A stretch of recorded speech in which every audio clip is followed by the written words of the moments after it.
नमस्कार, मैं हूं मनोज मनु। चलिए वहां खबर जहां में आपका स्वागत है। नमस्कार, आपके साथ मैं हूं शुभ्रा सुमन। बंगाल की सियासत हर सीमा पर मर्यादाएं लांघती जा रही है। बंगाल के लिए ये शर्म की बात है कि किसी राष्ट्रीय स्तर के नेता को पहले भीड़ घेर लेती है और फिर पत्थर बरसाती है। जी हां, कैलाश विजयवर्गीय ने अपने काफिले पर हमला जो वीडियो जारी किया है उसे देखने के बाद तो ऐसा ही लगता है कि भूखे भेड़ियों के बीच एक बकरी का निवाला बनने के लिए उन्हें डाल दिया गया। इससे ज्यादा शर्मनाक ये है कि पुलिस की मौजूदगी में कैलाश विजयवर्गीय और जेपी नड्डा की गाड़ियों पर हमला किया गया। ये आखिर कैसी पुलिस है जो अपने ही राज्य में आए हुए गणमान्यों तक को सुरक्षा नहीं दे पा रही? और बड़ा सवाल यही है कि आखिर कैसे कोई पार्टी ममता के खिलाफ बंगाल में सियासी लड़ाई लड़ेगी। सूबे के राज्यपाल जगदीप धनखड़ ने दो टूक कह दिया है कि अगर बंगाल में हालात ठीक नहीं होते हैं तो राष्ट्रपति शासन ही आखिरी विकल्प होगा।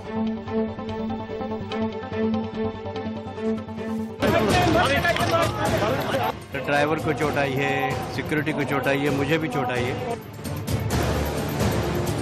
राष्ट्रीय अध्यक्ष का इस प्रकार स्वागत होता है क्या? अराजकता खा जाइए। मुकुंदा को लगी है, हमारे बहुत सारे नेताओं को लगी है। बंगाल में टूटी संविधान की मर्यादा।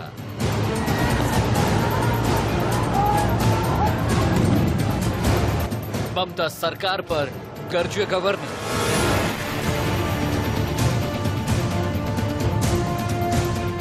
बंगाल में ममता तंत्र का बीजेपी पर हमला।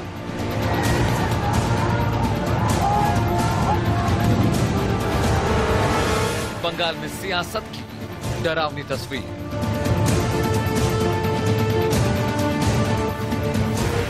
बंगाल में राजनीति जान का खतरा।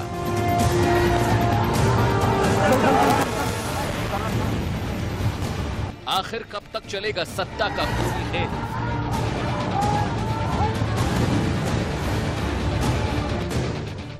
बंगाल पर लटकी राष्ट्रपति शासन की तलवार।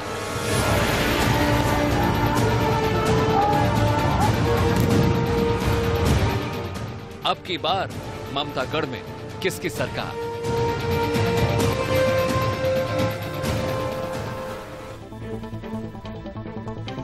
जेपी नड्डा और कैलाश विजयवर्गीय के काफिले पर हमले के बाद बंगाल के राज्यपाल जगदीप धनखड़ ने ममता सरकार को आड़े हाथों लिया है। जगदीप धनखड़ ने कहा कि शुरुआती जांच में ये बात साबित हो चुकी है कि बीजेपी नेताओं को पुलिस की ओर से बेहतर सुरक्षा मुहैया नहीं कराई गई। धनखड़ ने मामले को लेकर एक रिपोर्ट तैयार की है जिसे केंद्र सरकार को भेज दिया गया है।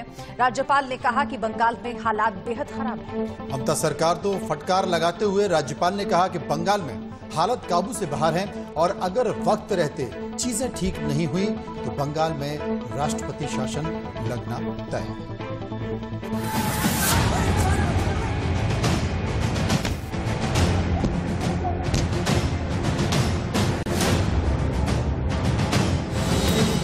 आपने शपथ ली है उस विधान के तहत काम करने की, जिसका प्रियम्बल मैंने पढ़ा है।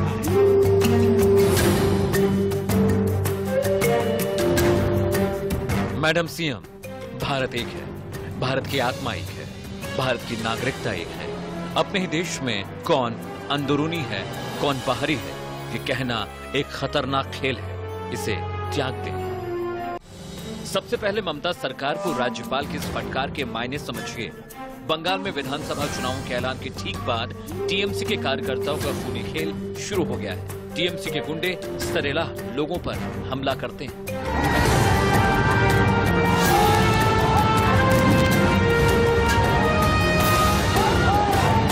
सियासत की तस्वीर डराने वाली। ममता के खिलाफ उठने वाली हर आवाज को डर और हिंसा के बूते दबा दिया जाता है। जेपी नड्डा और कैलाश विजयवर्गीय की कैवलकेड पर जिस तरह से पत्थरबाजी हुई वो ये साबित करने के लिए काफी है कि बंगाल में कानून व्यवस्था गर्त में जा चुकी है। अब इस वाकये के बाद राज्यपाल जगदीप धनखड़ ने ममता बनर्जी को आईना दिखाया। ये जो खतरनाक खेल है, कौन बाहरी कौन अंदरूनी, आप इसको त्याग दीजिए। आपने शपथ ली है उस संविधान के तहत काम करने की जिसका प्रीएम्बल मैंने पढ़ा है। यदि अगर आप इस रास्ते से भटकती हैं तो मेरे दायित्व की शुरुआत होती है। मैं आपसे विनम्र प्रार्थना करता हूं, गुजारिश करता हूं, भारत के महान प्रजातांत्रिक व्यवस्था पर संविधान की भावना के विपरीत कार्य कर इस प्रकार का कदम मत उठाएं। मुझे सुबह जब हालात का पता लगा, चिंता होना स्वाभाविक कि इस प्रकार का घटनाक्रम, इस प्रकार के डेवलपमेंट्स अच्छे नहीं है। प्रांत के हालात बद से बदतर होते जा रहे हैं, कानून को चुनौती मिलती जा रही है, चारों तरफ भ्रष्टाचार का बोलबाला है, सरकारी तंत्र का राजनीतिकरण हो गया है, अपोजिशन को कोई स्पेस नहीं मिल रहा है, रिप्रेशन और किलिंग ऑफ अपोजिशन ज्यादा है। अब मिलिए मेरे से। हमलों के बाद धनखड़ ने राज्यपाल के डीजीपी और मुख्य सचिव को अपने यहां तलब किया। मुलाकात के बाद धनखड़ ने फिर से ट्वीट किया। अफसोस है कि दोनों अधिकारियों ने बीजेपी अध्यक्ष जेपी नड्डा के काफिले पर हुए हमले की घटना पर मुझे कोई जानकारी नहीं दी। लगातार उनके प्रतिक्रियाहीन रवैये से संकेत मिलता है कि राज्य में संवैधानिक मशीनरी फेल हो गई है। गृह मंत्रालय के सूत्रों के मुताबिक राज्यपाल ने बंगाल की मौजूदा कानून व्यवस्था पर रिपोर्ट भेजी है। बंगाल के राज्यपाल ने गृह मंत्रालय को लिखी रिपोर्ट में जिक्र किया है कि जेपी नड्डा और अन्य बीजेपी नेताओं की सुरक्षा में कमी थी। बंगाल में जिस तरह से हिंसा हुई है और कल भारतीय जनता पार्टी के राष्ट्रीय अध्यक्ष जेपी नड्डा जी के काफिले पर जिस तरह से हमला हुआ है वो बहुत निंदनीय है। गृह मंत्रालय ने रिपोर्ट मंगवाया है, लेकिन वेस्ट बंगाल सरकार ही माहौल ऐसा बना रही है। जितनी निंदा हम करें वो कम है। भारतीय जनता पार्टी के राष्ट्रीय अध्यक्ष, भारतीय जनता पार्टी के राष्ट्रीय महासचिव जेपी नड्डा साहब, हमारे अध्यक्ष कैलाश विजयवर्गीय जी, उन पर जो हमला किया और जो वीडियो आपने और हमने देखे, बड़े बड़े पत्थर, लाठी, डंडों के साथ जो वार किया गया, ये स्पष्ट रूप से बंगाल में ममता बनर्जी जी की सरकार समझ ले कि भारतीय जनता पार्टी न डरती है न झुकती है, और जो प्रजातंत्र के ऊपर एक तांडव रचाया जा रहा है बंगाल में, इसका बदला पूर्ण रूप से जनता लेगी। मुझे लगता है कोई भी लोकतंत्र का हिमायती इसकी घोर निंदा करेगा। ममता बनर्जी ने जिस प्रकार से कल आफाया खोया, ये इस बात का प्रमाण है कि उनका जनाधार खिसक रहा है। मुझे लगता है कि मैं कैलाश जी को और भारतीय जनता पार्टी को पहले से अग्रिम शुभकामनाएं दूंगा कि उनकी मेहनत रंग ला रही है, और ये हिंसा इस बात का सबूत है कि तृणमूल कांग्रेस के अंत का समय आ गया। रहा सवाल संवैधानिक व्यवस्थाओं का, तो जो वहाँ माननीय गवर्नर हैं, मंत्री हैं, सरकार है, वो अपना तय करेगी। लेकिन मुझे लगता है कि संविधान के मूल्य बचने चाहिए और लोकतांत्रिक व्यवस्था बचनी चाहिए। मतलब भारतीय जनता पार्टी के राष्ट्रीय अध्यक्ष पर हमला होना, ये इस वक्त कानून व्यवस्था वहां नहीं है। जेपी नड्डा पर हुए हमले की गृह मंत्री अमित शाह ने भी कड़ी निंदा की थी। अमित शाह ने ट्वीट किया था, बंगाल में बीजेपी के राष्ट्रीय अध्यक्ष जेपी नड्डा जी के ऊपर हुआ हमला बहुत ही निंदनीय है। उनकी जितनी भी निंदा की जाए वो कम है। केंद्र सरकार इस हमले को पूरी गंभीरता से ले रही है। बंगाल सरकार को इस प्रायोजित हिंसा के लिए प्रदेश की शांतिप्रिय जनता को जवाब देना होगा। अमित शाह ने अपनी ट्वीट में लिखा था कि तृणमूल शासन में बंगाल अत्याचार, अराजकता और अंधकार के युग में जा चुका है। टीएमसी के राज में पश्चिम बंगाल के अंदर जिस तरह से राजनीतिक हिंसा को संस्थागत कर चरम पर पहुंचाया गया, वो लोकतांत्रिक मूल्यों में विश्वास रखने वाले सभी लोगों के लिए दुखद है और चिंताजनक भी। बंगाल में फिलहाल जिस तरह के हालात हैं, उससे एक बात तो साफ लगती है कि जल्द बंगाल में राष्ट्रपति शासन लगाया जा सकता है। Amit Singh, India news. सूत्रों की माने तो गृह मंत्री अमित शाह 19 तारीख को 2 दिन के बंगाल दौरे पर रहेंगे। गृह मंत्री पार्टी के 3 अलग अलग कार्यक्रमों में शामिल होंगे। जेपी नड्डा और कैलाश विजयवर्गीय के काफिले पर हमले के बाद गृह मंत्री के दौरे के राजनीतिक मायने भी निकाले जा रहे हैं।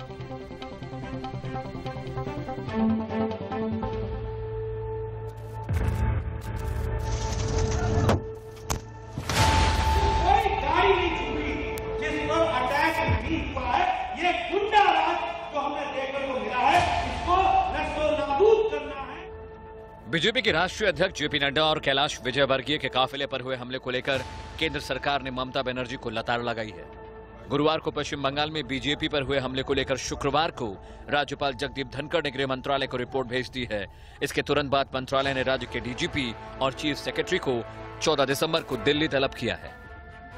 दुनिया के सबसे बड़ी पार्टी के राष्ट्रीय अध्यक्ष के साथ जगत प्रकाश नड्डा जी जो हमारे पार्टी के अध्यक्ष हैं, उनके साथ जो व्यवहार हुआ है, पूरे देश के अंदर इस बात को लेकर गुस्सा है और पश्चिम बंगाल के अंदर इस बात का रोष है कि ममता बनर्जी जब दुनिया की सबसे बड़ी पार्टी के अध्यक्ष पर हमला करा सकती हैं तो आम आवाम हमारे वर्कर का क्या होगा।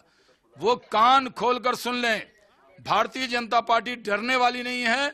निडरता के साथ हमारे कार्यकर्ता काम करते हैं और जब तक ममता बनर्जी की सत्ता को उखाड़ नहीं फेंकेंगे, जब तक भारतीय जनता पार्टी चैन से बैठने वाली नहीं। गृह मंत्रालय के सूत्रों के मुताबिक रिपोर्ट में माना गया कि नड्डा की सुरक्षा में चूक हुई, उनकी सुरक्षा का ख्याल ठीक से नहीं रखा गया। इसलिए राज्य के दोनों सीनियर ऑफिसर्स को दिल्ली बुलाकर पश्चिम बंगाल की कानून व्यवस्था को लेकर सवाल जवाब किए जाएंगे। सूत्रों की माने तो मुख्य सचिव और डीजीपी से पश्चिम बंगाल में कानून व्यवस्था की स्थिति पर स्पष्टीकरण, राज्य में राजनीतिक हिंसा और अन्य अपराधों को रोकने के लिए उठाए गए कदमों के बारे में पूछा जा सकता है। बीजेपी नेताओं पर हमले के बाद गृहमंत्री अमित शाह एक बार फिर राज्य का दौरा करने वाले हैं। सूत्रों की माने तो वो 19 और 20 दिसंबर को पश्चिम बंगाल में रहेंगे। इस दौरान अमित शाह बीजेपी कार्यकर्ताओं को संबोधित करेंगे। इसके अलावा पार्टी के दूसरे कार्यक्रमों में भी शामिल होंगे। ये जो माननीय राष्ट्रीय अध्यक्ष जी हमारे नड्डा जी के साथ में हुआ, महामंत्री विजयवर्गीय जी के साथ हुआ, ये पहले से प्रायोजित था। ये माफियाओं के साथ बैठकर उनके भाई भतीजा जो हैं परिवार के लोग ममता दीदी के, वो इन सब घटनाओं को अंजाम दे रहे हैं। 124 कार्यकर्ता काल कवलित हुए हमारे। जिस तरह से आतंक के द्वारा सरकार चल रही है, ये वास्तव में बहुत ही ज्यादा निंदनीय है। जेपी नड्डा बुधवार और गुरुवार को पश्चिम बंगाल के दौरे पर थे। उनके काफिले पर हमला किया गया और गाड़ियों पर पत्थर फेंके गए। इस हमले में बीजेपी के राष्ट्रीय महासचिव कैलाश विजयवर्गीय की कार का शीशा फूट गया और उनके हाथ का लिगामेंट फ्रैक्चर हो गया। इसे लेकर ममता सरकार पर हमला बोला गया और कानून व्यवस्था को लेकर सत्तारूढ़ पार्टी को आड़े हाथों लिया गया। हमला होने के बाद जेपी नड्डा ने कहा कि अगर उनकी गाड़ी बुलेट प्रूफ नहीं होती तो उनका हश्र कुछ और ही होता। Amit Singh, India news. बंगाल से भी जेपी नड्डा और कैलाश विजयवर्गीय के काफिले पर हमले की जो तस्वीरें आई हैं वो बहुत डराने वाली हैं। सबसे हैरान करने वाली बात यह है कि हमला पुलिस की मौजूदगी में हुआ, जिसमें कई लोग जख्मी हुए। जेपी नड्डा और कैलाश विजयवर्गीय के काफिले पर पत्थरों से ताबड़तोड़ हमले किए गए। इस हादसे के बाद बंगाल पुलिस ने सफाई दी है कि हादसे में किसी को भी चोट नहीं लगी।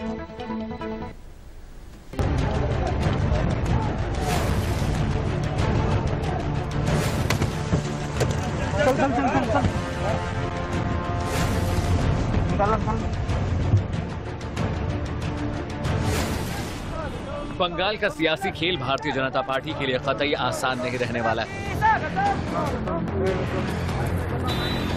बीजेपी के सीनियर लीडर और बंगाल प्रभारी कैलाश विजयवर्गीय की गाड़ी पर डायमंड हार्बर में प्रदर्शनकारियों के जरिए बड़ा हमला किया गया। पत्थरबाजी की ये तस्वीरें देखिए।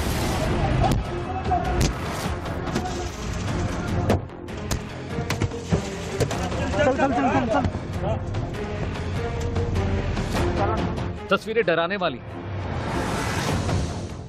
तस्वीरों में आप देख सकते हैं कि गाड़ी का शीशा चकनाचूर हो चुका है। हमला इतना खतरनाक था कि पत्थर शीशा तोड़कर गाड़ी के भीतर जा घुसा। इस हमले में कुछ लोग जख्मी भी हुए। यहाँ पर डेमोक्रेसी की स्थापना करना है और मैं समझता हूँ जनता की जवाबदारी है कि जनता इस दिशा में निर्णय करे कि बंगाल का अपमान, बंगाल की संस्कृति और संस्कार का अपमान कब तक होने देंगे हम। मुकुलदा को लगी है, हमारे बहुत सारे नेताओं को लगी है, और पुलिस की उपस्थिति में गुंडे अराजकता करते रहे। मैं समझता हूं कि कभी ऐसा लग रहा था मन में कि अपन अपने देश में हैं कि किसी दूसरे देश में। पत्थरबाजी की इस घटना में विजय वर्गीय और उनके स्टाफ ने मुश्किल से खुद को बचाया। विजय वर्गीय की गाड़ी पर पत्थर तब फेंके गए जब वो दक्षिण 24 परगना जा रहे थे। इसके साथ ही प्रदर्शनकारियों ने उस रास्ते को भी बंद करने की कोशिश की जिससे बीजेपी अध्यक्ष जेपी नड्डा का काफिला गुजर रहा था। आज मैं यहाँ पहुंचा हूँ तो माँ दुर्गा की कृपा से पहुंचा। टीएमसी के कार्यकर्ताओं ने और उनके गुंडों ने कोई कसर नहीं छोड़ी थी प्रजातंत्र के गले को दबाने के लिए, उसको समाप्त करने के लिए। लेकिन मैं भी आपको बताना चाहता हूं कि ये गुंडाराज, ये अराजकतावाद, ये ज्यादा दिन नहीं चलने वाला है। ममता जी आपकी सरकार जाने वाली है और कमल खेलने वाला है। इस मामले को लेकर केंद्रीय गृह मंत्री अमित शाह ने मंत्रालय के अधिकारियों को निर्देश दिया है कि पश्चिम बंगाल सरकार से पूछा जाए कि सुरक्षा में चूक क्यों और कैसे हुई। आप देखिए हमारे कैलाश विजयवर्गीय जी, आप देखिए हमारे राहुल सिन्हा, आप इनकी गाड़ियों को देखिए। मैं तो आज इसलिए सुरक्षित हूं क्योंकि हमारे पास बुलेट प्रूफ गाड़ी, अन्यथा किसी कोई गाड़ी नहीं छूटी जिस पर अटैक नहीं हुआ है। ये गुंडा राज जो हमें देखने को मिला है, इसको नस्लो नाबूद करना है और प्रजातंत्र को यहाँ पर खिलाना है। इससे पहले पश्चिम बंगाल के दौरे पर गए जेपी नड्डा को बुधवार को तृणमूल कांग्रेस समर्थकों की ओर से कथित रूप से काले झंडे भी दिखाए गए थे। नड्डा जब पार्टी चुनाव कार्यालय का उद्घाटन करने के लिए कोलकाता के हेस्टिंग्स इलाके में पहुंचे तो उन्हें काले झंडे दिखाए गए। जनता मन बना चुकी है ममता दीदी, अब आपकी सरकार रहने वाली नहीं है। ये आज का हमला हमारे राष्ट्रीय अध्यक्ष का आपके ताबूत में आखिरी कील होगी। भाजपा के एक एक कार्यकर्ता के जमीर को ललकारा है आपने, और वो जमीर का जवाब इस विधानसभा के चुनाव में आपको देने वाली है जनता भी और भाजपा भी। इससे पहले बीजेपी ने टीएमसी कार्यकर्ताओं पर मारपीट का भी आरोप लगाया था। पार्टी ने कहा था कि टीएमसी कार्यकर्ताओं ने उनके कार्यकर्ताओं के साथ मारपीट की। इतना ही नहीं, कार्यक्रम स्थल से पार्टी के बैनरों को फाड़ा भी गया। घटना के बाद पश्चिम बंगाल पुलिस ने ट्वीट कर बताया कि सभी लोग सुरक्षित हैं और स्थिति शांतिपूर्ण है। पुलिस ने अपनी सफाई में कहा, बीजेपी के राष्ट्रीय अध्यक्ष जेपी नड्डा 24 परगना जिले के डायमंड हार्बर कार्यक्रम स्थल पर पहुंच गए हैं और उनके काफिले को कुछ नहीं हुआ। देवीपुर फाल्टा डायमंड हार्बर में कुछ लोगों ने अचानक काफिले के पीछे चलने वाले वाहनों पर पत्थर फेंके। सभी लोग सुरक्षित हैं और स्थिति शांतिपूर्ण है। वास्तविक घटनाओं का पता लगाने के लिए मामले की जांच की जा रही है। देश में सरकार में काबिज जो पार्टी उनके राष्ट्रीय अध्यक्ष आ रहे हैं, उनके साथ जिस प्रकार बदतमीजी किया जा रहा है, उनकी सुरक्षा को लेकर जिस प्रकार लापरवाही किया जा रहा है, तो इससे क्या उम्मीद किया जाता है। माननीय अध्यक्ष जी ने ठीक ही बोला है और बंगाल की संस्कृति इस प्रकार नहीं है। कोई अतिथि आए और देश के नागरिक को इस प्रकार दुश्मन जैसा ट्रीट किया जाए, ये निंदनीय है। हालांकि ये पहला मामला नहीं, इससे पहले भी बीजेपी कार्यकर्ताओं और बीजेपी नेता दिलीप घोष के काफिले पर हमला किया गया था। इस हादसे में 7 से ज्यादा लोग जख्मी हुए थे।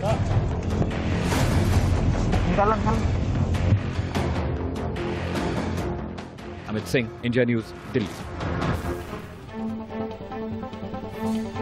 असल में अगले साल यानी कि 2021 में बंगाल में विधानसभा चुनाव होने हैं। सियासी पार्टियों ने इसके लिए कमर कस ली है, लेकिन दिक्कत की बात यह है कि बंगाल की सियासत बिना हिंसा, हत्या और दंगों के परवान नहीं चढ़ सकती।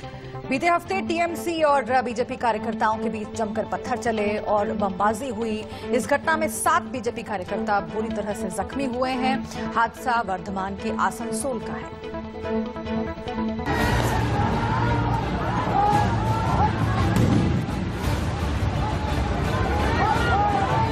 सियासत की तस्वीर डराने वाली,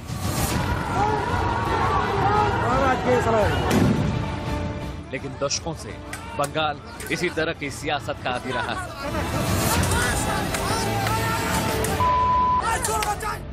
यहाँ बम, बल और हत्या के बूते ही सरकार गिरती और बनती।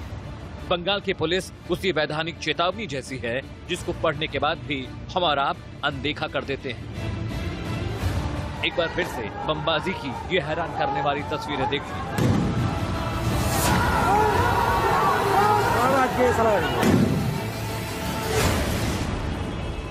तस्वीर में दर्जन भर लोग बेतहाशा बम और पत्थर चला रहे हैं, इस डर से बेखौफ कि उनकी ये बहादुरी न जाने कितनों की जान ले लेगी।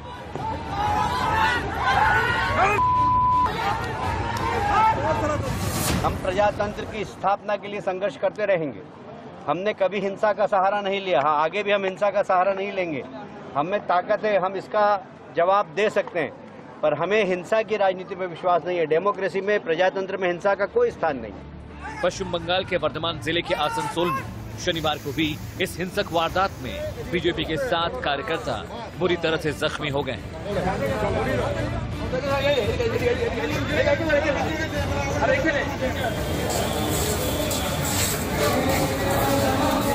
बीजेपी के स्थानीय नेता लेखन घुरोई ने कहा, तृणमूल कांग्रेस के गुंडों ने फायरिंग की और बम फेंके, जिसमें 7 लोग घायल हुए हैं। पुलिस से मदद मांगने के बावजूद भी वो आगे नहीं आए। जो लोग लोकतांत्रिक तरीके से हमारा मुकाबला नहीं कर पा रहे हैं, हमें चुनौती नहीं दे पा रहे हैं,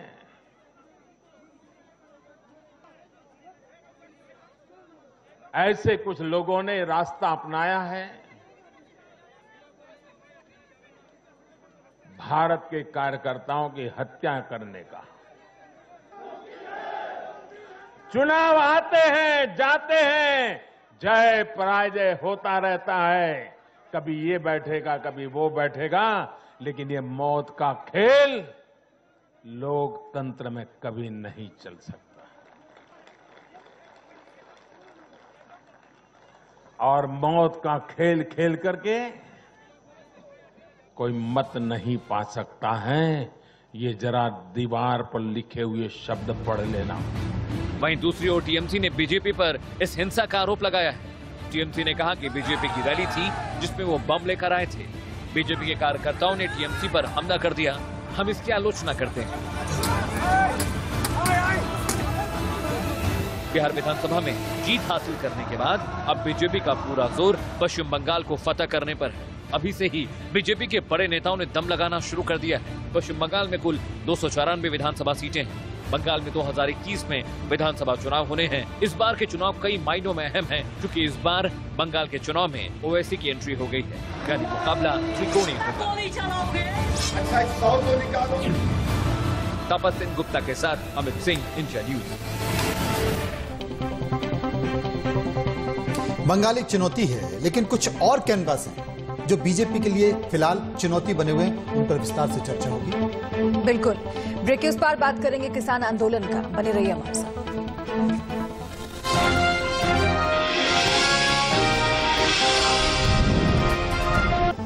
आप देख रहे हैं चलिए वहां खबर जहां, और इस हिस्से में बात कर रहे हैं किसान आंदोलन की। किसानों ने 12 दिसंबर को टोल प्लाजा फ्री करने का ऐलान किया है।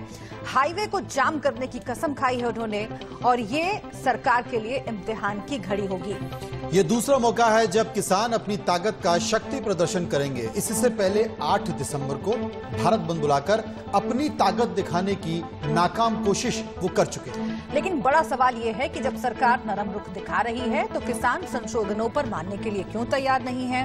कृषि सुधारों पर किसानों का हाँ या ना वाला स्टैंड कहीं उनके आंदोलन को कमजोर करने वाला तो साबित नहीं होगा।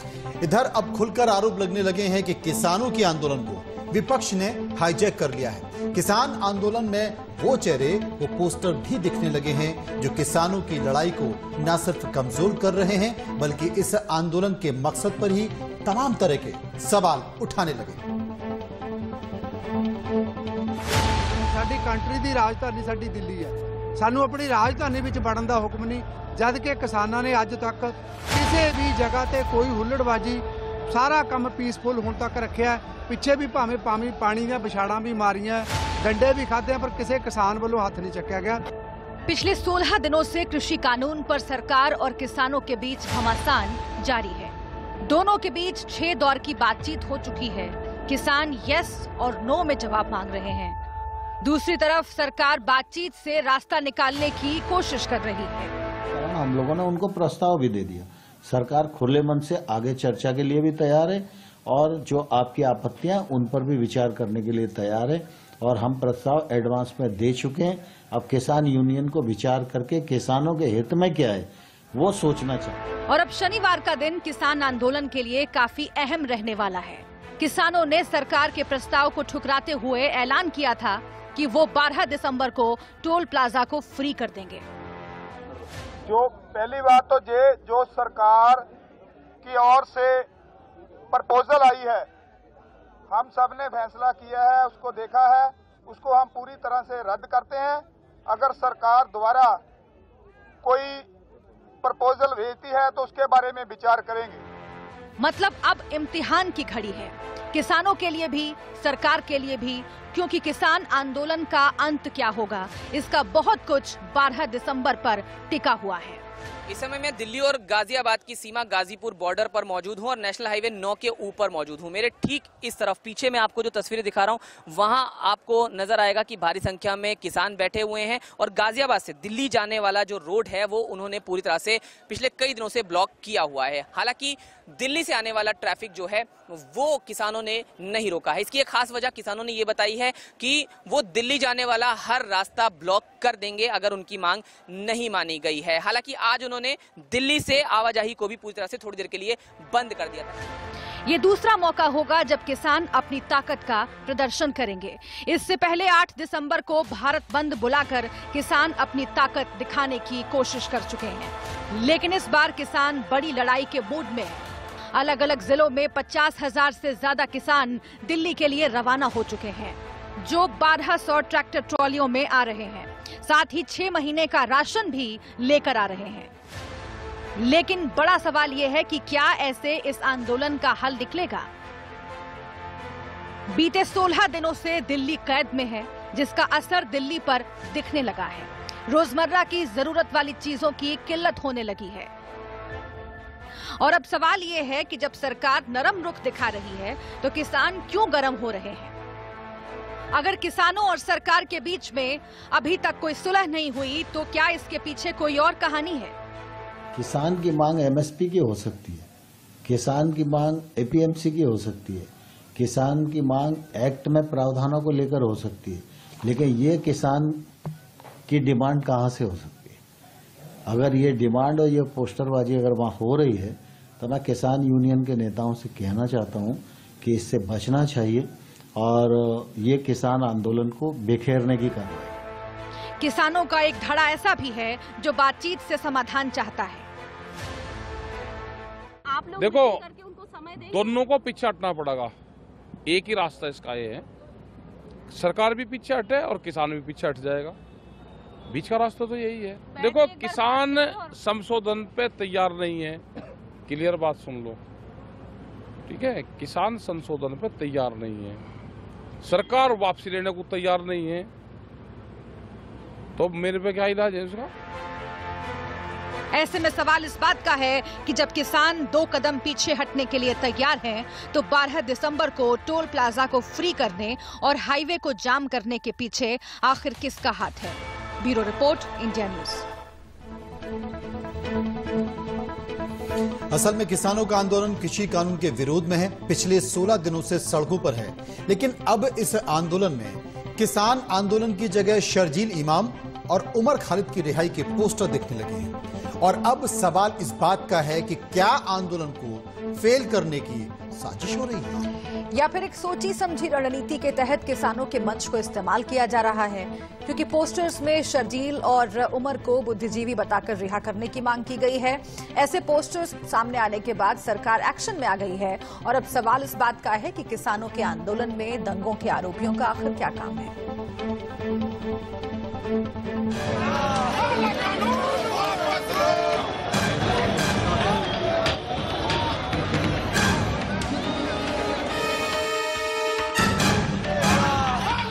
किसान आंदोलन में शर्जील इमाम,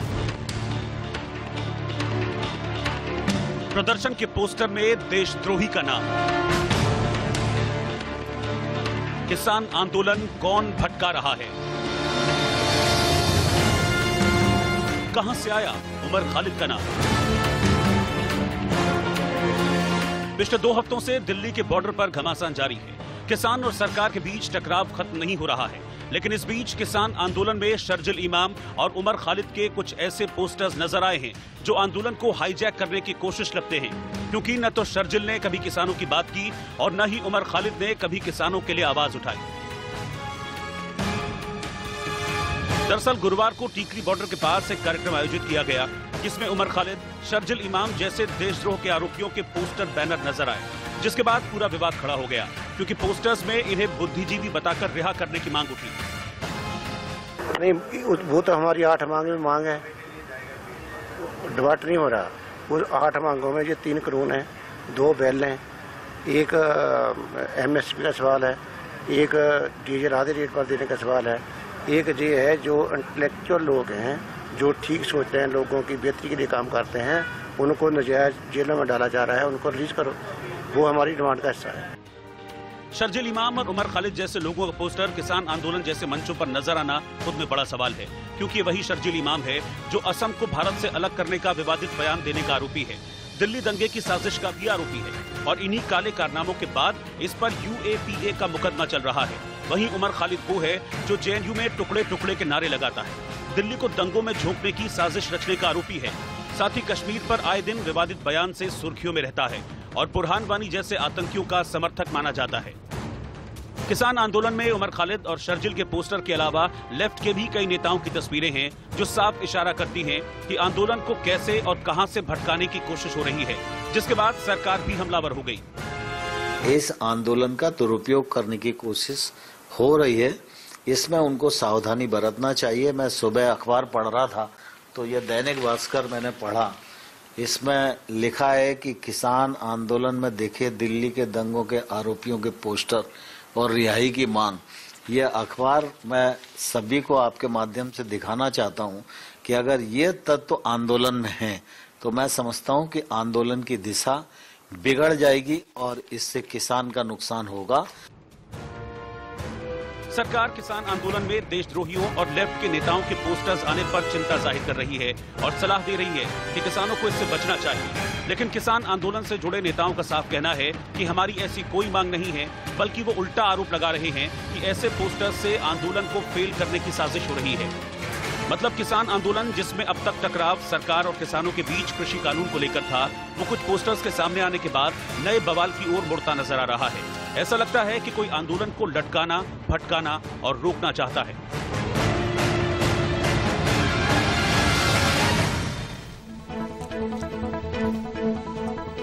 तो इस खबर के तमाम पहलुओं पर बात करने के लिए अपने संवाददाताओं के पास हम चलेंगे। ऐश्वर्या सिंघू बॉर्डर पर हमारे साथ मौजूद हैं और सुमित दुबे टीकरी बॉर्डर पर। ऐश्वर्या, मैं आपसे जानने की कोशिश करता हूं कि जो पोस्टर लगे हैं, इस वक्त किसानों की सियासत उनके इर्द गिर्द घूम रही है। सरकार आरोप लगा रही है कि अगर इस तरह के पोस्टर लगाए जाएंगे तो इससे किसानों का बड़ा नुकसान हो सकता है, और किसान कहते हैं कि जनाब हमें पता नहीं ये पोस्टर लगा कौन गया। इसके बीच की हकीकत क्या है?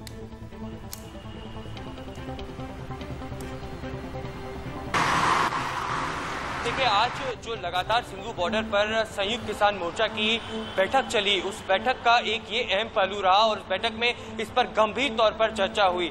जिन जत्थेदारों ने इस तरीके के पोस्टर्स टीकरी बॉर्डर पर लहराए थे, उन्होंने जो संयुक्त किसान मोर्चा है उन्होंने उससे साफ इनकार कर दिया है और उन्होंने कहा है कि जिस भी जत्थेदार ने इस तरीके के पोस्टर्स लहराए उनसे हमारा कोई लेना देना नहीं है, प्रशासन उन पर पूरी तरीके से कार्रवाई कर सकती है। किसान मोर्चा इस पूरे संबंध में इससे पूरे हाथ फेरता है और इनसे हमारा कोई लेना देना नहीं है। लगातार ये बात किसानों तक भी पहुंचाने की कोशिश की गई कि जिस तरीके से आंदोलन लगातार शांतिपूर्ण तरीके से आगे बढ़ा है, उसको इसी तरीके से आगे बढ़ाना है। हमारा एक ही मकसद है कि जो 3 कृषि कानून केंद्र सरकार ने पारित किए हैं उसको कहीं ना कहीं सरकार वापस ले, और ये पूरे जो तमाम अलग अलग मुद्दे उठ रहे हैं, जहां पे पोस्टर्स नजर आ रहे हैं, वो मुद्दे इस आंदोलन को भटका नहीं सकते और इसीलिए कृषि आंदोलन जितना भी चल रहा है, जो भी आंदोलनकारी इससे जुड़े हुए हैं, उनको एकजुट करने की आज इस महत्वपूर्ण बैठक में कोशिश की गई। जी, सुमित दुबे का हम रुख कर लेते हैं। सुमित दुबे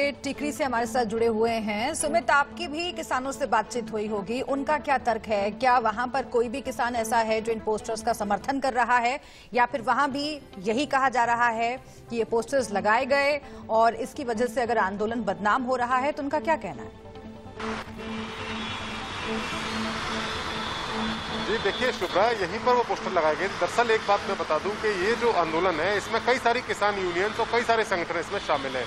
कई सारी खाप पंचायतें भी इसमें शामिल हुई हैं। टिकरी बॉर्डर पर तो पंजाब से आए हुए, हरियाणा से आए हुए, राजस्थान से आए हुए किसानों के कई सारे संगठन यहाँ पर शामिल हैं।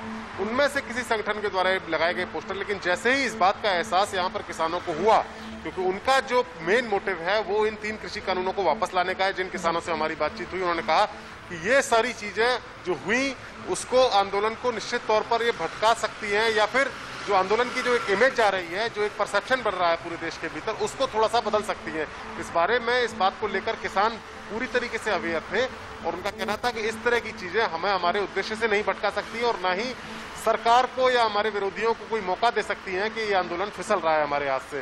ये बात किसानों की कहनी थी। यानी जो हमारी बातचीत हुई यहाँ पर जितने लोग मौजूद थे, एक सेंस जो हमें मिला वो ये मिला शुभ्रा कि किसान इस बात को लेकर कोई ज्यादा इतने वरीड नहीं है, चिंतित नहीं है कि ये लोग उनके आंदोलन को हाईजैक करके ले जाएंगे, क्योंकि उनको उनका डिटर्मिनेशन ये है, वो अपने मकसद में पूरा उनका जो फोकस था वो ये था कि कल 12 दिसंबर को जयपुर हाईवे को किस तरीके से ब्लॉक किया जाए। वो कह रहे थे कि किसानों ने ये ऐलान कर दिया है कि वो कैसे आंदोलन को आगे बढ़ाएंगे और आप जैसा कि बता रहे हैं वही उनकी प्राथमिकता है। और बाकी जो पोस्टर्स दिख रहे हैं उनके बारे में यही कहना है कि इससे ध्यान भटकाने की कोशिश है। बहुत शुक्रिया आप दोनों का। ऐश्वर्या आपका शुक्रिया, सुमित आपका भी शुक्रिया इस जानकारी के लिए।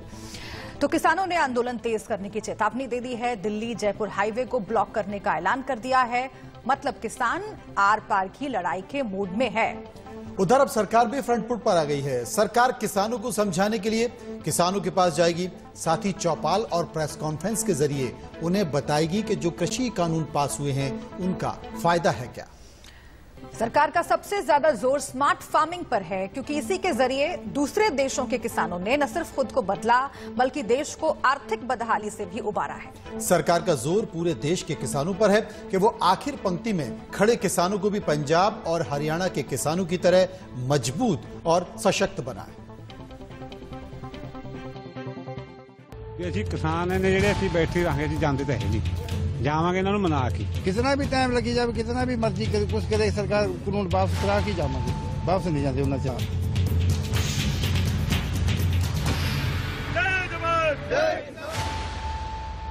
अगर किसान अड़े हैं तो सरकार भी अड़ी हुई है।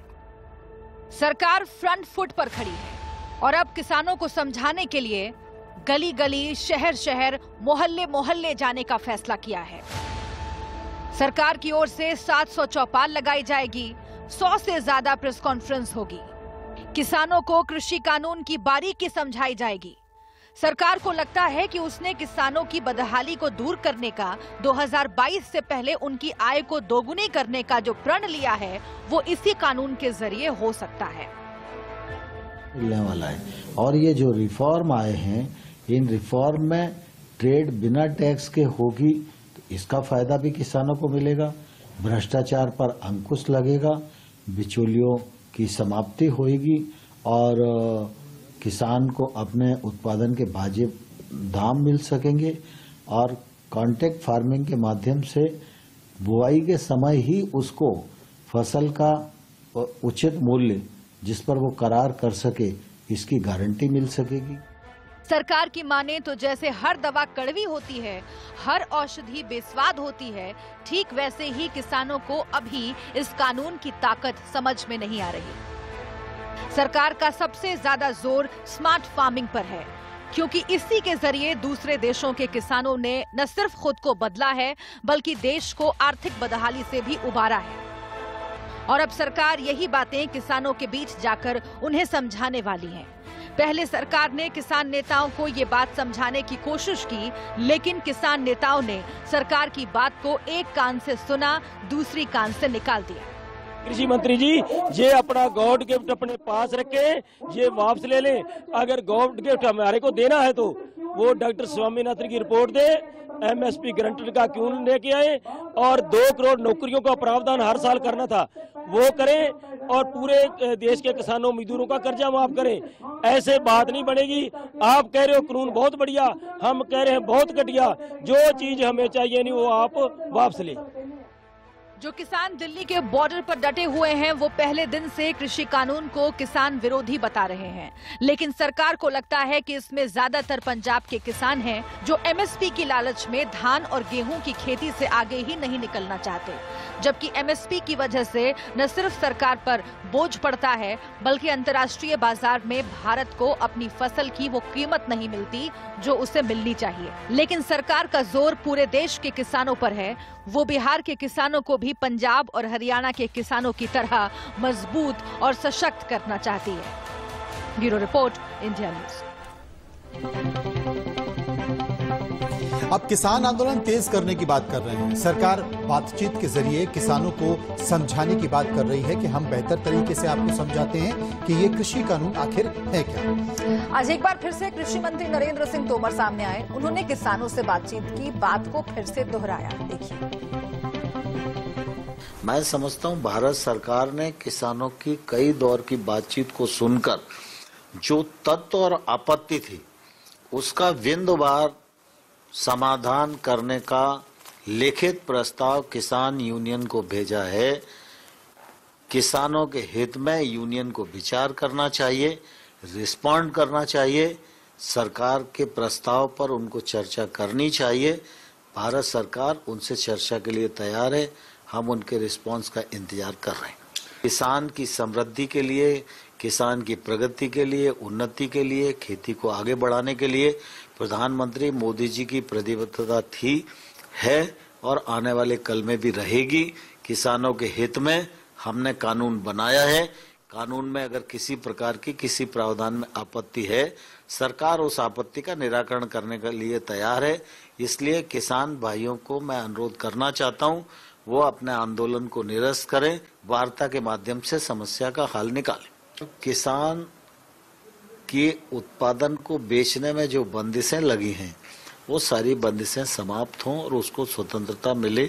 वर्षों से जो मंडी की जंजीरों में जकड़ा हुआ था उसको स्वतंत्रता देने का काम इन कृषि कानूनों के माध्यम से नरेंद्र मोदी जी की सरकार ने किया है। इस आंदोलन का दुरुपयोग करने की कोशिश हो रही है, इसमें उनको सावधानी बरतना चाहिए। मैं सुबह अखबार पढ़ रहा था तो यह दैनिक भास्कर मैंने पढ़ा, इसमें लिखा है कि किसान आंदोलन में देखे दिल्ली के दंगों के आरोपियों के पोस्टर और रिहाई की मांग। यह अखबार मैं सभी को आपके माध्यम से दिखाना चाहता हूं कि अगर ये तत्व आंदोलन में हैं तो मैं समझता हूं कि आंदोलन की दिशा बिगड़ जाएगी और इससे किसान का नुकसान होगा। अब इसको यूं समझिए कि अगर किसानों की कुछ शंकाएं हैं और सरकार उसे दूर कर रही है तो सरकार की भी कुछ शंका है। किसानों को दूर करना चाहिए, तथ्यों के जरिए बताना चाहिए कि जिस तरह के पोस्टर वहां पर लगे हैं उससे कोई लेना देना किसानों का नहीं है। लेकिन फिलहाल बात निकली है तो दूर तलक तो जाएगी। और इसी के साथ चलिए वहां खबर जहां में आज के लिए इतना ही।